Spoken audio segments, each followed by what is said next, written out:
So hello aspirants, welcome back to Data Study. So term of the day is domestic income and national income. So domestic मतलब घरेलू, घरेलू आय क्या होती है? घर मतलब हमारा देश.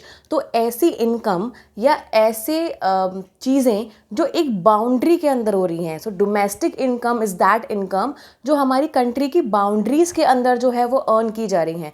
अब बात आती है नेशनल इनकम की. सो नेशनल इनकम को हम कनेक्ट करते हैं सिटीजन्स नहीं रेजिडेंट्स से. तो ऐसे इनकम जो यहाँ के रेजिडेंट्स मतलब सब यहाँ कंट्री के रेजिडेंट्स कमा रहे हैं, that is national income. So for example if I am having a business in India and I have purchase the shares of a company in USA. तो जो मेरी बिज़नेस से इनकम होगी वो मेरी डोमेस्टिक इनकम होगी, लेकिन मैं यहाँ की रेजिडेंट हूँ तो मेरी बिज़नेस की इनकम और शेयर्स से होने वाले डिविडेंड की इनकम दोनों को जब मैं मिला दूंगी that will become national income. तो बेसिकली जब हम डोमेस्टिक इनकम में बाहर से होने वाली इनकम को ऐड कर देते हैं it becomes national income. So domestic income आप कनेक्ट करेंगे बाउंड्रीज ऑफ द कंट्री से एंड नेशनल इनकम को आप कनेक्ट करेंगे किससे? रेजिडेंट्स ऑफ द कंट्री से. So that was the term of the day. Have a nice day, take care. क्योंकि आपकी एग्जाम की तैयारी है डीएनएस की जिम्मेदारी.